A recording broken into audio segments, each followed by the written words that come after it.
when the Emperor began his conquest of Terra, he unleashed his first true instruments of unification, the Thunder Warriors. They were towering brutes of engineered flesh and unstable genius, and they brought the tyrants of old Earth to heel during the Unification Wars. Their triumph, however, was fleeting. Whether by design or flaw, their bodies burned bright, and burned brief. Yet the Emperor's vision extended far beyond mere conquest.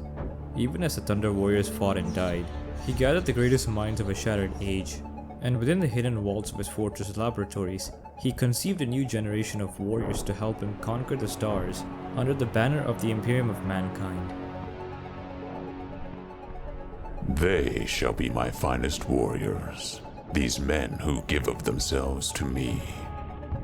Like clay, I shall mold them, and in the furnace of war, I shall forge them. They shall be of iron will and steely sinew. In great armor I shall clad them, and with the mightiest weapons shall they be armed. They will be untouched by plague or disease.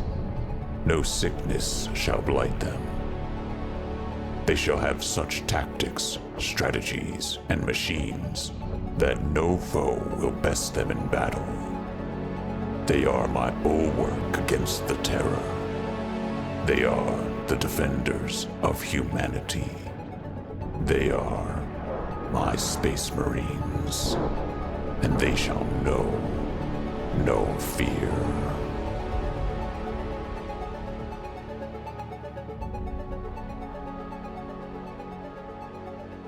It is said the very first Space Marines ever deployed were responsible for eradicating the Thunder Warriors from history, and after this successful deployment, legions of them would be sent to conquer the stars under the banner of the Imperium. This undertaking would be called the Great Crusade. The Crusade was the first stage in the Emperor's grand plan to save humanity from the perils of space, and legions of Space Marines led by great generals called the Primarchs were to be the instruments that would carry out his will. These Primarchs were his ultimate creations, created from pieces of the Emperor himself. They were to be demigod generals who would lead their Space Marines across battlefields throughout the galaxy. But they were taken. Soon after their creation, the Old Fort took them and stranded them throughout the galaxy, leaving the Emperor without his sons and the legions without their fathers. This left the Emperor no choice but to lead the Great Crusade himself, hoping he would find his sons along the way.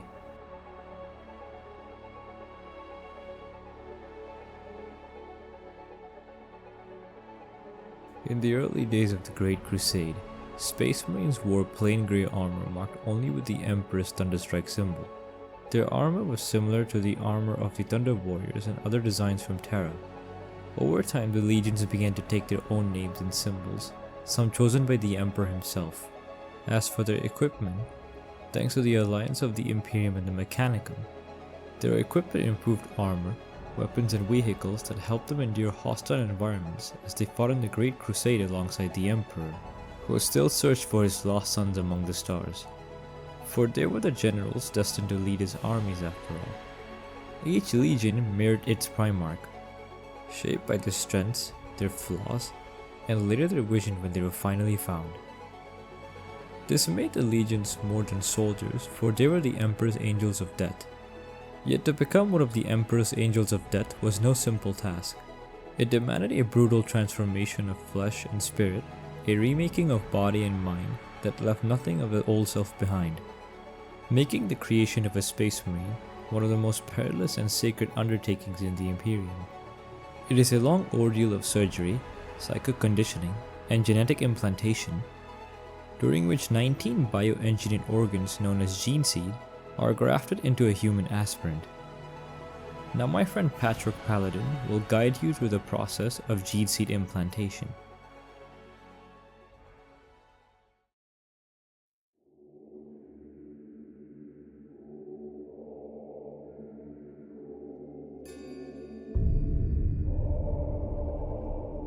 Secondary heart, the second engine. The process begins with the implantation of the secondary heart, meant to strengthen the aspirant's cardiovascular system to withstand the immense stress of the subsequent, more invasive implants. It ensures the body can endure the powerful hormones and metabolic changes yet to come. Osmodula, the Bone Shaper. With the heart in place, the osmodula is added.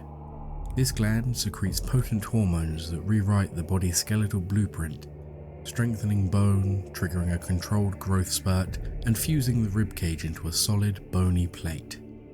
Upon this foundation, the body becomes ready to bear the weight of enhanced organs and the muscle mass that will follow. Biscopia, Forge of Strength. The Biscopia follows, flooding the host with catalysts that drive muscle growth and density to inhuman levels, working in perfect synergy with the altered skeleton. Hemostamon, the Blood Maker. To fuel this new engine of flesh, the hemostamon reshapes the bone marrow itself, programming it to forge blood of a higher order, cells with immense oxygen-carrying capacity, the vital fuel of endurance and strength. Laraman's Organ, the Healer. Laraman's Organ rewrites the very process of healing, releasing living cells that, when exposed to air, seal wounds in sterile scar tissue with unnatural speed. Injury that would slay a mortal becomes little more than a pause. Catalepsian Node, the Unsleeping. The Catalepsian Node rewires the brain, allowing one hemisphere to rest while the other remains awake. A Space Marine is never truly unconscious.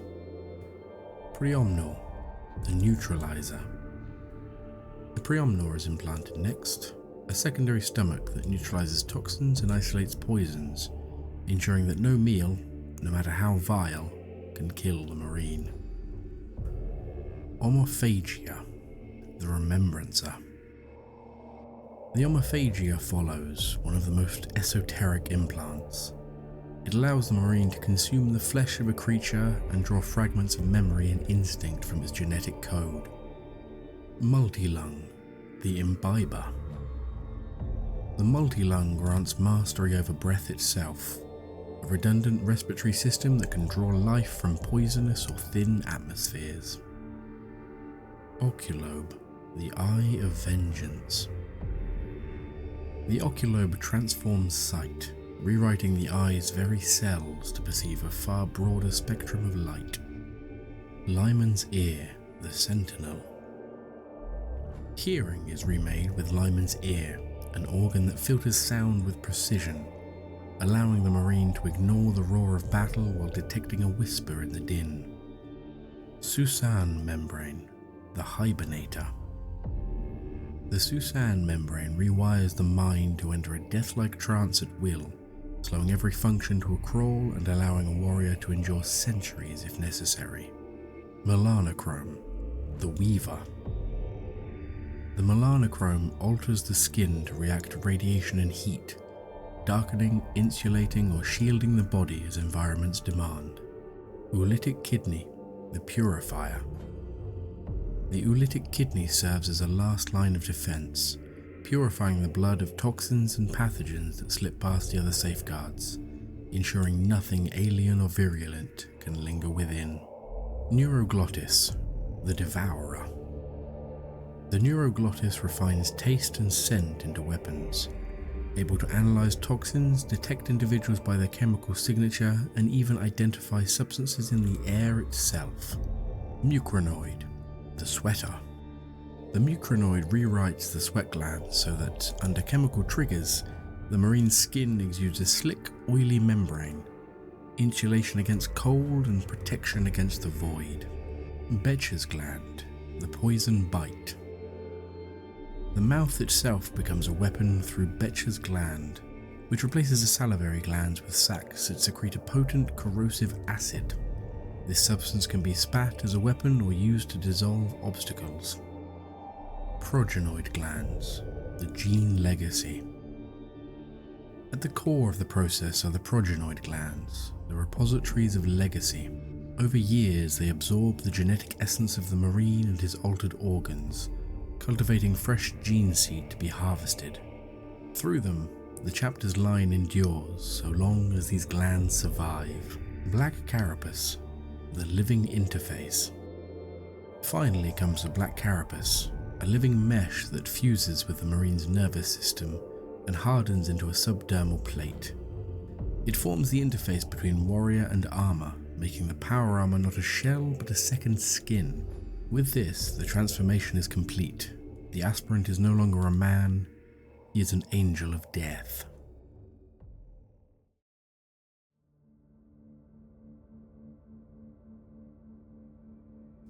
The road to becoming a Space Marine is deadly. Each implant must be placed in the right order, with drugs, training, and the watch of the apothecarian.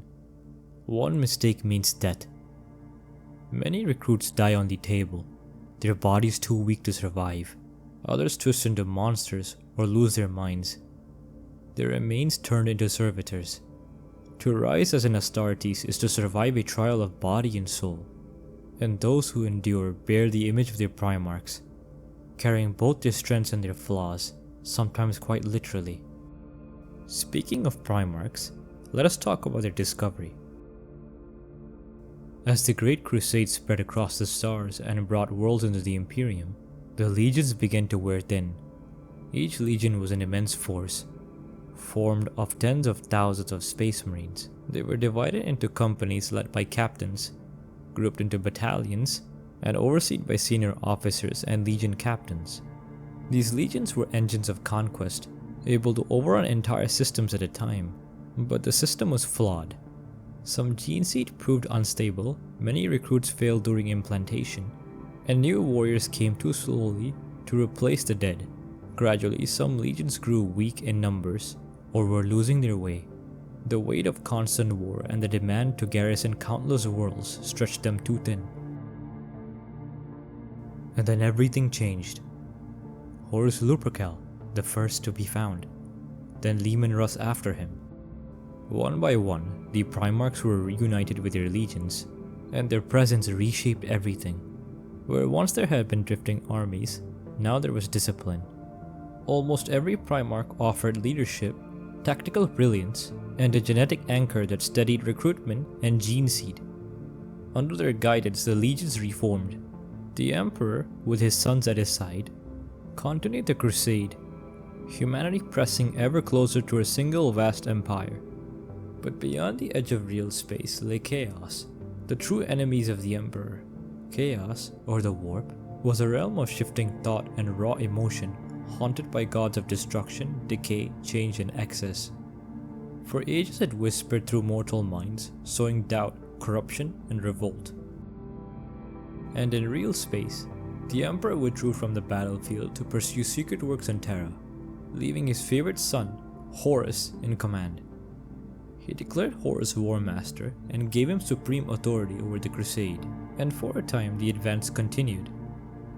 But the weight of being War Master would slowly break Horus and cause him to doubt his father. Taking advantage of this, the Warp would use deception and corruption to turn Horus against the Emperor, his betrayal dooming the entire galaxy into endless war.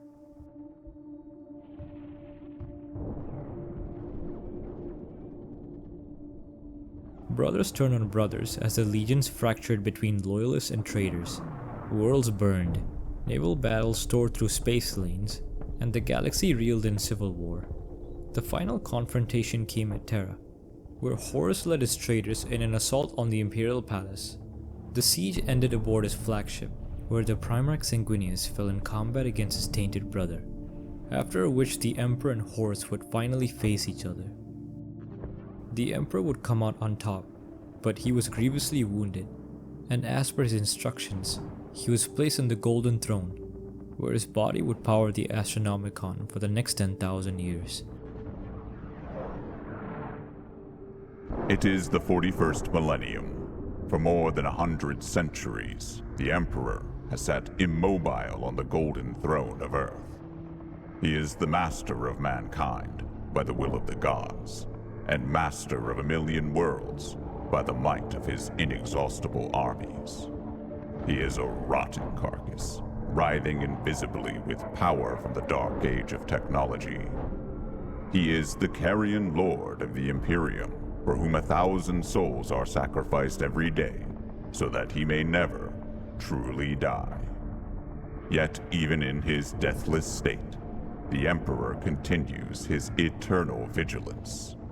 Mighty battle fleets cross the demon-infested miasma of the Warp, the only route between distant stars, their way lit by the Astronomicon, the psychic manifestation of the Emperor's will. Vast armies give battle in his name on uncounted worlds. Greatest among his soldiers are the Adeptus Astartes, the Space Marines, bioengineered super warriors. Their comrades in arms are Legion, the Imperial Guard, and countless planetary defense forces, the ever-vigilant Inquisition, and the tech priests of the Adeptus Mechanicus, to name only a few. But for all their multitudes, they are barely enough to hold off the ever-present threat from aliens, heretics, mutants, and worse. To be a man in such times is to be one amongst untold billions. It is to live in the cruelest and most bloody regime imaginable. These are the tales of those times. Forget the power of technology and science, for so much has been forgotten, never to be relearned. Forget the promise of progress and understanding, for in the grim darkness of the far future, there is only war. There is no peace amongst the stars, only an eternity of carnage and slaughter, and the laughter of thirsting gods.